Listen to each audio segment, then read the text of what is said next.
All right, what's up, you guys? Today I'm going to be talking about 5 easy tips that you can do to catch more trout. Now, when I fish, I use a bobber and fly. I don't know how many people fish like that. I assume a lot of people do, but that's just one of the ways that I have found that works best for me. And so all of these tips are going to have to do with fishing that kind of way.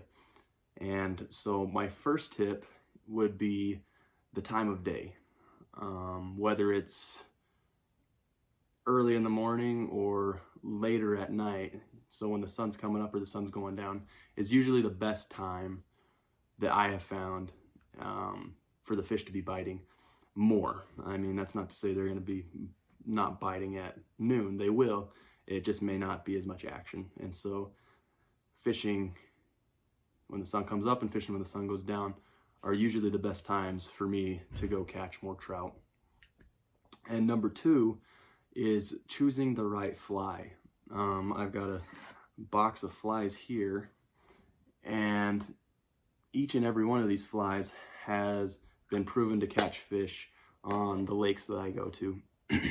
And one great way to figure out the best fly to use at certain lakes is to ask.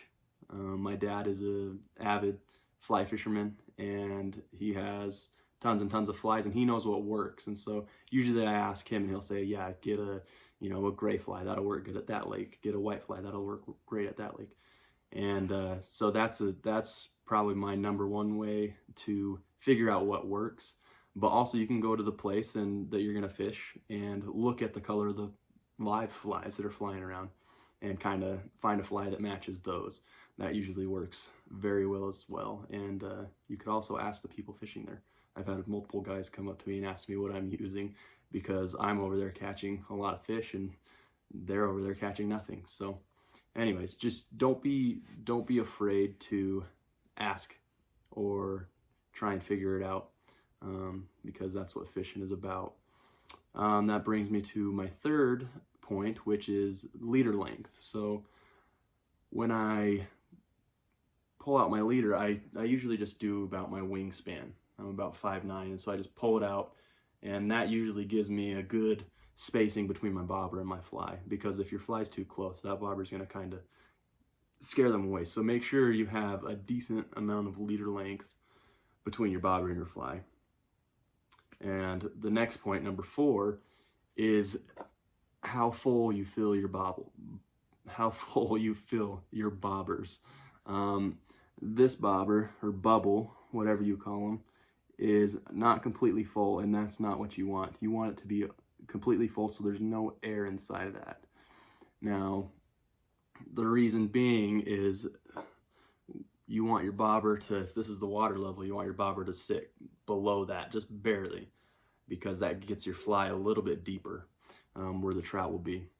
And it also helps, not a point on my list, but to keep your rod, your rod, keep it down closer to the water, because then when you start reeling, you're not like, if you keep it up here and you're reeling, you're pulling and be like this, and so it's kind of just throws off the motion.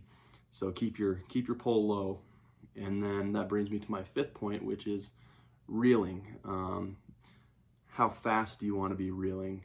And when I used to think of trout fishing, I would want to reel it slow and sometimes just let it sit, because I didn't think trout were very, active, but they are really, really active fish. And so giving a semi-decent speed on your reel, I would say like a medium, in between medium and high speed, I have found that the fish, they'll come out and they'll take that fly if that's the right fly for them.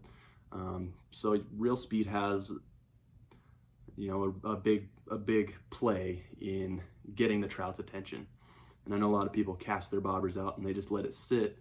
And yes, that's gonna work, but by reeling it in at a decent speed, those trout, I don't know what it is, just are attracted to it.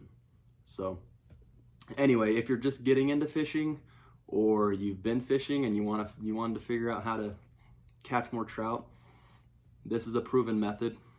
You know, I use it every time I go fish for trout. So hopefully it works out for you. And if you guys have any other points or tips for me, let me know down in the comment section. And if you like this video, you know, let me know, give me a thumbs up. And if you want to go check out my other videos, go check them out. If you like us enough, give us a follow. But anyways, thanks for watching. I hope this video helped you out, and we'll see you in the next one.